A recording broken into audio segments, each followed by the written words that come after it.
오늘 우리 효소 영양학의 두 번째 시간입니다.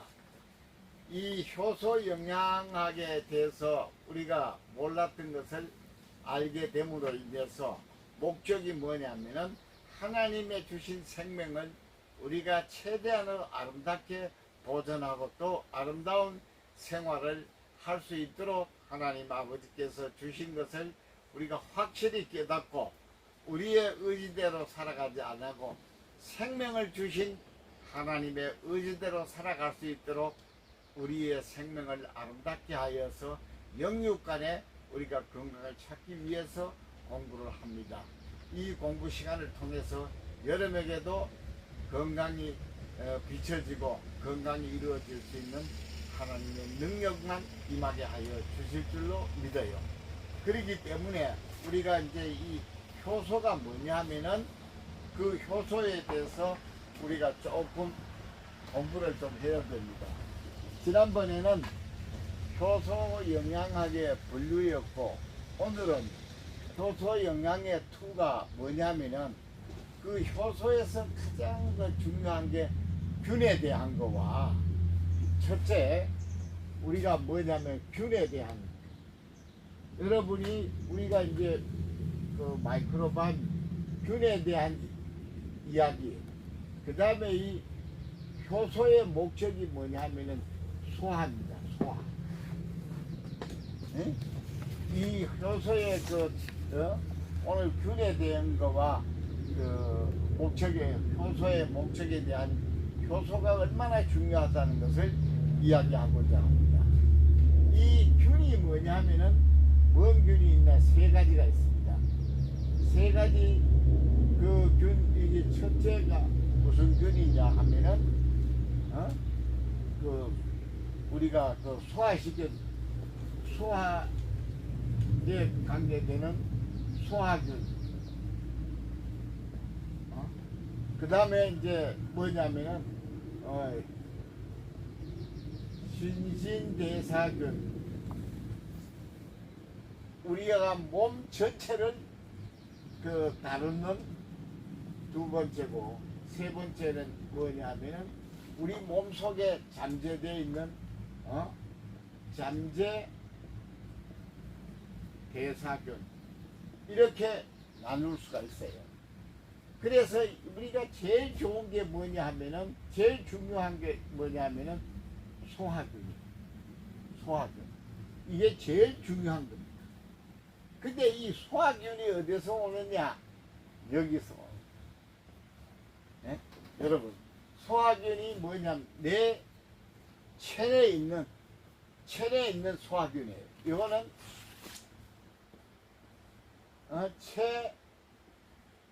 체내균. 그 다음에 우리가 음식으로부터 오는 거. 이 균은 체외균. 이렇게 있다는 것을 알아야 돼요. 그러니까 뭐가 중요하냐면은 체내균이든 체외균이든 간에 뭐냐면은 우리가 없는 섭생, 즉 음식의 균이 가장 중요합니다. 균이. 그러니까 우리가 체내균과 체외균이 합쳐져서 그러니까 이 체내균이 이 소화균이 많아야 뭐가 되냐면은 이 체내균이 많음으로 인해 가지고 이 체내균도 많아지는 거예요. 그 다음에 체내균이 떨어지면은 체내균도 떨어지게 되는 거예요. 그래 되면은 이 체내 대사균이 떨어지게 되면 우리가 어떻게 되느냐? 약해지는 거야. 기운도 약해지고 우리가 모든 거 기운이라든지 활동성, 그 다음에 또 뭐 있습니까? 정신성, 이런 것들이 모두가 하락이 되는 거예요. 어? 그 정도로 이게 중요하다는, 균이 중요하다는 거예요. 그러면 균의 종류는 또 얼마나 많으냐 있냐면은, 균의 종류는 간단해요. 무슨 균이 있느냐? 이게 유익균이 있고, 중간균이 있고, 그 다음에 유해균이 있어요. 그게 요것도 또 세 종류예요. 그런데 우리가 유익균이 몇 프로냐면은 25%. 그 다음에 유해균이 10%,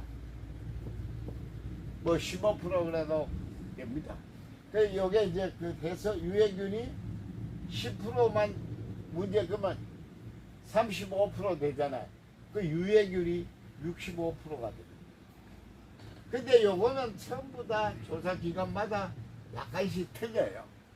그래서 어쨌든 간에 유익균과 유해균이 합쳐서 이게 몇 퍼센트입니까? 25%, 65%, 70이니까 90%가 되죠. 이렇게 돼야 이 유해균을 이길 수 있는 거예요. 그런데 이래 되면은 소화력이 아주 좋습니다. 소화력이 좋고, 그래 소화력이 높아지고, 그러면은 뭐냐면은 독소, 가스라든지 이런 것이 발생해, 독소 가스가 발생하지 않아요. 안 하게 되면은 뭐가 되냐면 우리가 건강을 가질 수 있고, 만약에 이게 이렇게 이 중간균하고 유해균이 이렇게 같이 해가지고 이 균이 어떻게 되느냐, 65%고 10%하고 그러면 얼마나 됩니까? 75% 되죠. 75% 되고, 그 다음에 유익균이 25%가 되면은, 이래 되면은 이게 뭐냐면 소화력이 떨어지는 거예요. 소화력이 떨어지면은 뭐 어떻게 됩니까? 독소, 가스, 그 다음에 설사, 그 다음에 그 다음에 이게 다 이렇게 만들어지면 뭐냐, 만성질환이 되는 거예요. 이 만성질환이 되면은 우리가 뭐가 되냐, 이게 만성질환이 돼야 만병이 발생하게 된다는 사실을 우리가 꼭 깨달으셔야 돼요. 그러니까 우리가 이 밥 먹기 위해서 이 소화가 얼마나 중요하다는 것을 우리가 알아야 돼요. 이거는 모든 병들이, 내가 뭐 무릎이 아프다, 머리가 아프다, 배가 아프다, 다리가 아프다, 허리가 아프다, 목 뛰고 아프다, 근육이 아프다, 이런 질병 전부 다가 뭐냐면 원인이 어디서 오느냐, 소화에서 온다는 사실을 꼭 인식을 해야 돼요. 그래서 우리가 소식을 하고 꼭꼭 씹어 먹어야 된다고 얘기하는 거예요. 그래서 지난번에 얘기했던 것과 같이 효소를 먼저 먹고, 그 다음에 반찬과 채소와 과일을 먹고 국을 먹은 다음에 우리가 탄수화물, 밥을 먹어줘야 된다는 거예요. 그래서 우리가 부엌에 불을 뗄 때에 어떻게 뗍니까? 맨 처음에 불을 붙여주고, 불을 지쳐져 가지고 타게 태우는 것을 만들어 놓고 그 위에다가 타는 식품을 먹어야 되는 거예요. 이와 같은 순서로 우리가 밥을 먹어야 돼. 효소를 먼저 먹고, 야채라든지 그 다음에 채소, 과일 이런 걸 먹고 그 다음에 밥에 탄수화물을 먹어줘야 이게 소화력이 좋아질 뿐만 아니라 소화 먹고 그 다음에 먹을 때에 절대 밥을 천천히 먹는 거는 좋은 겁니다. 적어도 20분 내지 30분을 꼭꼭 씹어서 드셔야 됩니다. 만약에 10분에 밥을 다 먹었다. 이거는 반드시 말입니다. 어떤 음식을 먹어도 소화력이 떨어져서 가스와 독소가 생겨가지고 만성 질환이 일어난다는 사실을 꼭 아셔야 된답니다. 그러면 뭐 어떻게 되냐? 젊었을 때는 효소가 왕성해서 그게 가능한데 나이가 40세만 넘어서면은 소화가 안 돼서 문제가 되는 거예요. 그러기 때문에 균도 좋지만 우리 먹을 때 하고 꼭꼭 씹어 먹는 거 하고 그 다음에 소식하는 거 하고 꼭꼭 씹어 먹는 거 하고 세 번째 잠을 푹 자야 된다는 거예요. 이 세 가지가 자기 몸을 만들어 가는데 3대 기초가 된다는 것을 꼭 아셔야 돼요. 균은 여러분들에게 중요하지 않습니다. 왜? 균은 어느 식품에도 다 있으니까. 근데 뭐가 문제가 있냐면 균을 확보하는 데는 무슨 균이 중요하냐면은 우리가 먹을 때에 통곡물 껍데기가 있는 거. 그 다음에 뭐냐면은 채소, 생과일, 그 다음에 열매, 이건 뭐죠, 이게. 그 다음에 반드시 이게 첫 번째 이걸 먹으면 안 되고, 두 번째 먹고, 세 번째 이게 뭐냐면은 효소를 먹어야 된다. 이래 얘기하는데, 제일 먼저 이거부터 먹어야 됩니다. 여러분들이 제일 중요한 게 뭐냐면은, 우리가 채소를 먹어줘야 돼요. 효소를. 자, 이게 없으니까 하는 게 없지. 이게 1번, 이게 2번, 요게 3번. 요런 순서로 먹어 주셔야 된다. 그러면서 이게 식사 중이고, 그 다음에 그러면 요게 1번이 1을 하면 2번에 소식을 해요. 과식을 하면 안 됩니다. 과식을 하면 소식을 해도 소화를 어떻게 되냐면은 과식을 하게 되면은 똑같이 소화력이 떨어져서 문제가 일어나고 그 다음에 이제 또 세 번째 뭐냐면은요 소식을 하면서 꼭꼭 씹어 먹어요. 입에서 자작을 해야 돼. 자작을 오랫동안 해야 돼. 적어도 그게 식사 시간이 네 번째 식사 시간이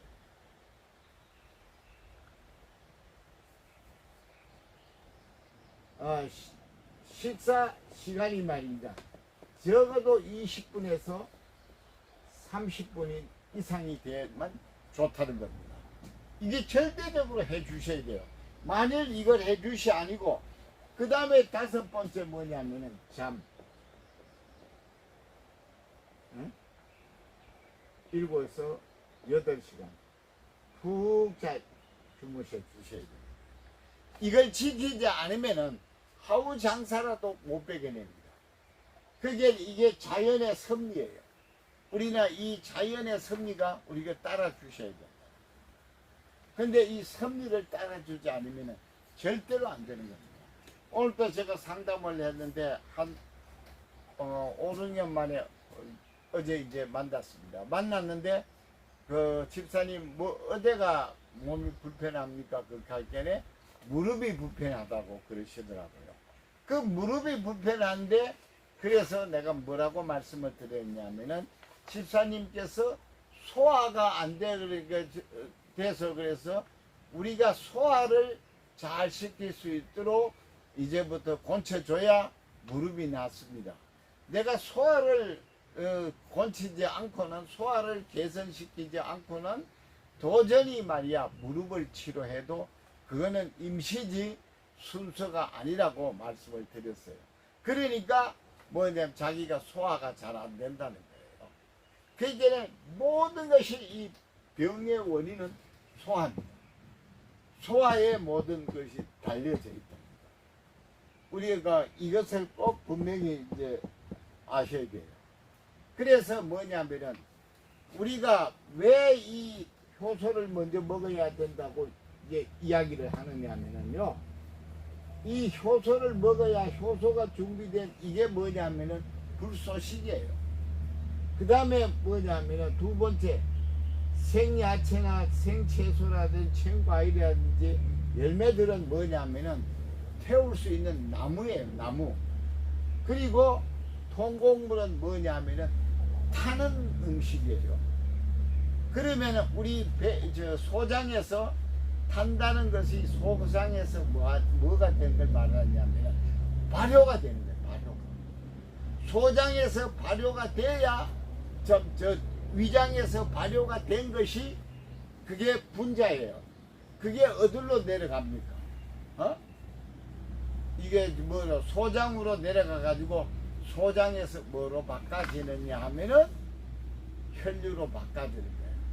혈류 바꿔져 가지고 우리가 거기서 신진대사가 일으켜서 피가 돌아가게 만들어서 그 다음에 우리 대장에서 상황에 따라서 내 몸의 움직임에 따라서 내 몸이 사용하는 것에 따라서 뭐로 만들어 주느냐 하면은 효소로 만들어서 호르몬을 만들어서 피와 신경과 그 다음에 림프관과 림프절과 피부와 등골에 있는 골수와 모든 것이 말입니다.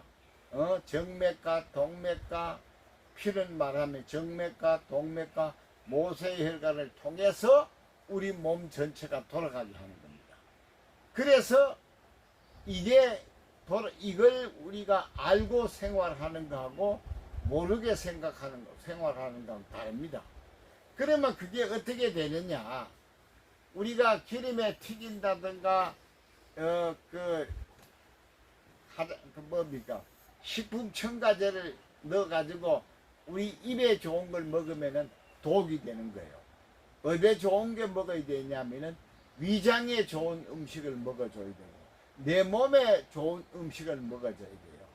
그 다음에 우리가 뭐냐면은 바깥에서 삶지 말고 볶지 말고 태우지 말고 그 다음에 끄슬리지도 말고 어떻게 생야채를 먹어주면은 이 생야채는 효소 보고입니다. 그리고 효소를 우리가 금방 우리 입속에 들어가서 위장까지 내려가기 전에 소화력을 만들어 가지고 소화할 수 있도록 우리가 만들어지는 거예요. 그래서 오늘 여기서 준 이런 책들은 내가 메모를 해 주시는 거는 집에 가서 읽어보시고 그 읽어보면서 이야기한 것이 다 그게 이제 들어맞게 돼 있어요. 그러면은 그걸 보고 우리가 뭐를 생각할 수 있냐? 아, 내가 듣고 보고 하면서 실천하면서 또 어떻게 되면 결론이 뭐냐면 내 몸이 달라지는 것을 우리가 알 수 있게 해주는 겁니다.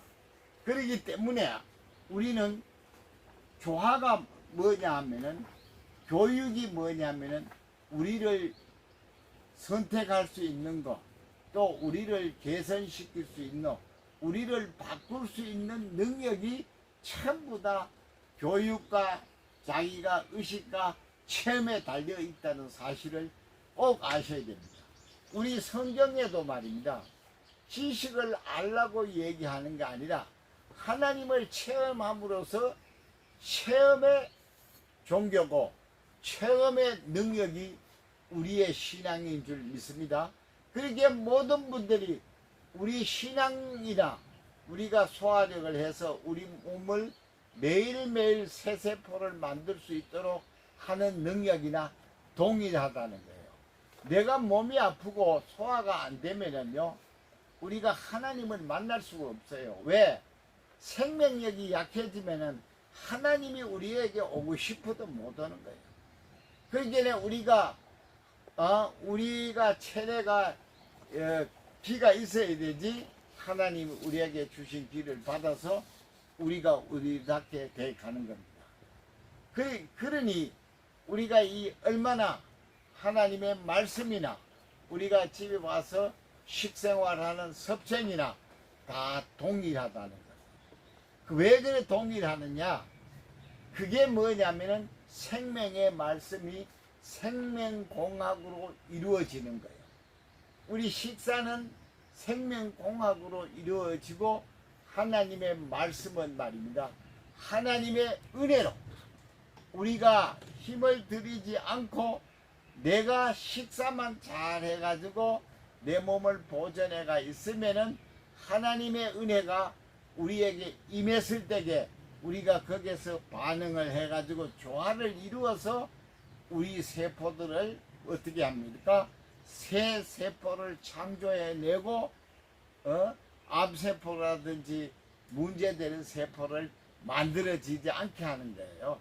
그리고 그 문제가 되는 세포를 전부 다 우리가 백혈구가 면역이 가가지고 그 면역체가 그걸 없애버리고 새 세포를 자꾸 만들어낼 수 있어야 생명의 말씀이 된 줄로 믿어요.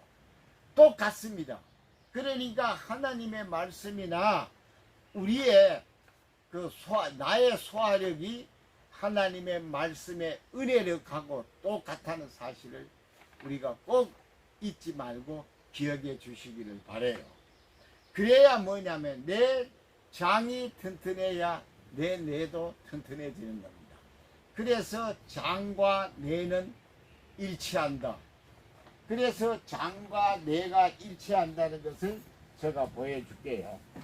왜 그게 보여줄 수 있느냐 하면은, 자, 우리가 그 장과 뇌가 일치하는 것을 장뇌력이라 그래요.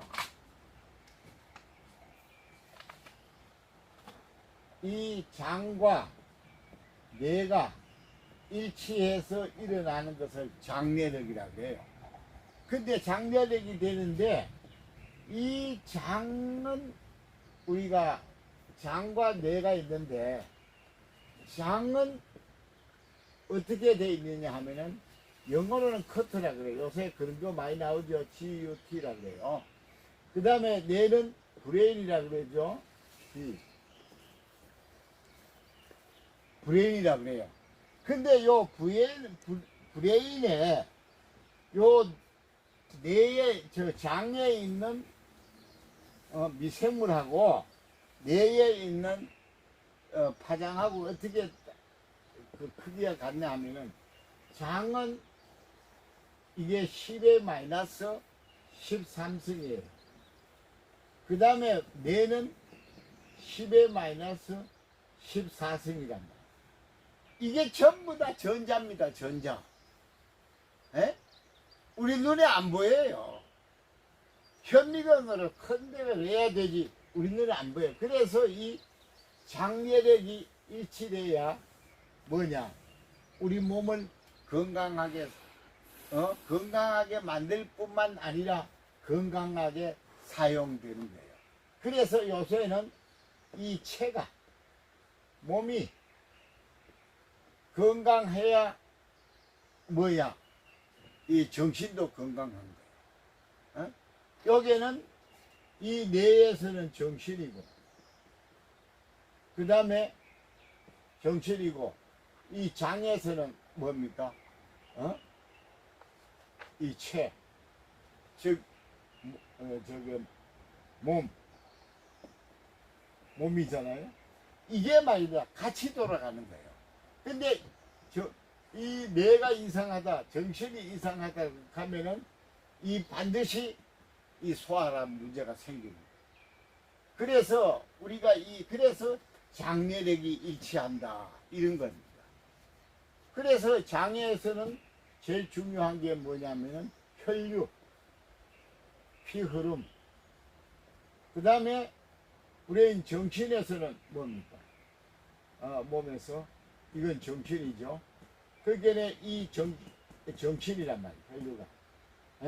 이게 뇌에서는 이거나 이렇게 일치되는 거예요. 그래서 몸과 장이 일치되는 게 이게 뭐냐? 우리가 말하면 균형이라고 그래요. 균형. 응? 이 균형이, 자, 이게 균형이라고 해요. 균형이 뭐냐면은요, 우리말로는 창조입니다. 저게 서양말로는 창조고, 우리말로는 균형이라고 해요. 균형이 돼야 뭐냐? 어떻게 일어나느냐?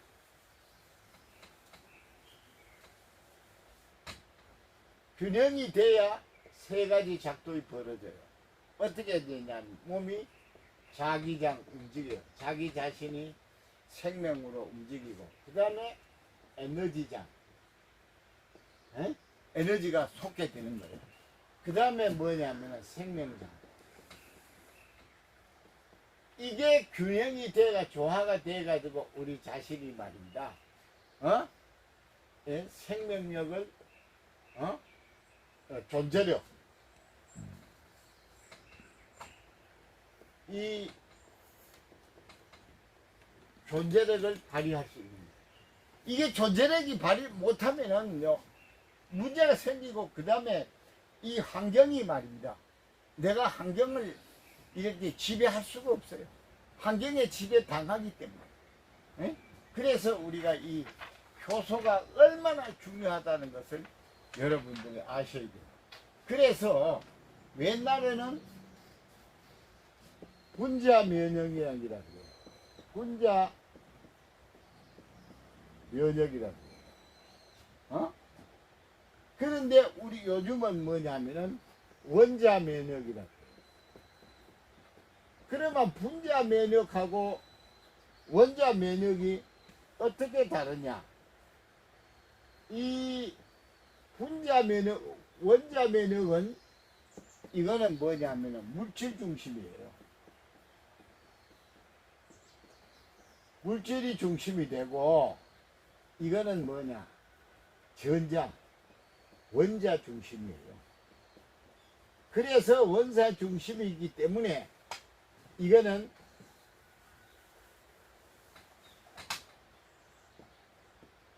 우주 자연, 이거는 우주 자연의 치유법이고, 이거는 뭐냐? 이거는 우주 자연이 아니고 과학 중심의, 과학 중심,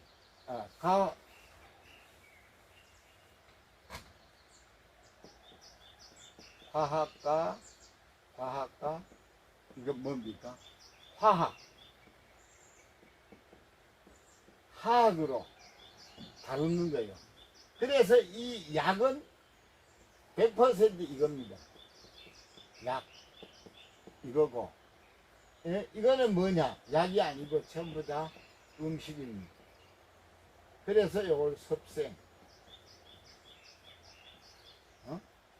그래서 이 약이, 이거는 병원에서 취급하니까 이거는 병리. 이렇게 되는 거예요. 근데 이걸 구분할 줄 알아야 되는 거야. 지금 이 공부가 전혀 안 돼가지고 이 공부를 하지를 않아요. 안 하다가 보니까 미안한 소리지만은 면수 정자가 없는 사람 수두룩하게 납니다. 그래서 뭐냐 하면은 인구 절벽이라는 이야기가 나옵니다. 인구 절벽이다. 그래서 지금 우리나라가 지금 심각하게 우리가 고려해야 될 것이 뭐냐면은 저출산, 출산 장려 운동을 벌여야 돼요. 그래서 우리가 이걸 뭐냐면은 출산 장려 운동을 벌여야 돼요. 여러분 공감하시죠? 이게 말입니다. 20년이 금방 갑니다. 지금 아이가 20년에 없으면은 우리가 공장도 못 돌립니다. 그리고 우리 모든 만들어 놓는 이 기관도 우리가 만들어 이렇게 잘 만들어 놓은 지하철이라든지 모든 공공시설도 운영할 수가 없어요. 그러면 다 어떻게 됩니다? 외국 사람을 가져와야 해야 된다는 거예요. 그래서 이 심각성을 전부 다 책임의식을 가지고 지금 특히 교회에서는 어떻게 해야 되냐면은 저출산 퇴치 운동을 해야 됩니다. 저출산 퇴치 운동을 하고 출산 장려 운동을 해야만이 우리가 이것을 극복할 수 있습니다. 그래서 출산 장려 운동이야말로 이것이 뭐냐 하면은 교회를 부흥시키고 뭐냐면은 생명의 말씀이 이 사회에서 그대로 흐를 줄로 믿어요. 그래서 이걸 하지 않으면은 말입니다. 절대로 이것을 우리가 정의해 나갈 수가 없어요. 그렇기 때문에 우리는 반드시 이것을 실천해야 될 줄로 믿습니다. 정말 그렇게 하셔야 됩니다. 이게 말이야, 이거 내 문제가 아니야, 이렇게 생각하면 안 됩니다. 각자의 문제입니다. 근데 여러분이나 저나 이제 저 같은 경우는 나이가 좀 들었으니까 노인축에 들어가니까 그렇게 말해주지만 여러분 40대 50대도 앞으로 20년이 되면은 금방 그 현상이 나타나서 거기에 대한 문제거리로 인해 가지고 본인에게 반드시 어떤 영향을 미친다고 볼 수 있는 거예요. 그러니까 이 사람이 얼마나 귀하다는 것을 우리가 다시 한번 출산 장려 운동을 이제는 벌여야 됩니다. 외쳐야 됩니다. 그런 분들을 출산할 수 있는 분들을 모든 것을 제쳐놓고 출산하는데 우선할 수 있도록 우리가 각자가 성과 정성을 다해서 우리가 도와야 됩니다. 그리고 그 분위기를 만들어 주셔야 된다는 사실을 말입니다. 잊어서는 안 됩니다. 그리고 그게 여러분 앞에 발등에 불이 떠듯이 나타나게 된다는 것을 꼭 기억하시고 지금 우리 교회들은 반드시 우리가 출산 장려 운동을 벌려서 미래가 있는 오늘이 어제가 아니라 과거가 아니라 현재를 통해서 미래를 보장받는 이 운동을 꼭 하셔야 돼요. 그게 뭐냐? 생명공학을 실천하는 거예요. 그러니까 교회의 말씀이 지금 제가 가르치는 이 효소영양학과 하고 똑같다는 사실을 말씀드리는 거예요. 이게 없으면 우리가 교회를 다니는 것이 헛거라는 거예요. 이게 반드시 이끌어줘야 될 줄로 믿어요. 그러니까 우리 지금 심각한 문제가 이런 문제로 벌어져요. 그러면 우리가 이 미생물에 대한 이야기, 마이크로바이옴에 대한 이야기도 오늘 또 말씀을 같이 드려야 될 것 같아요.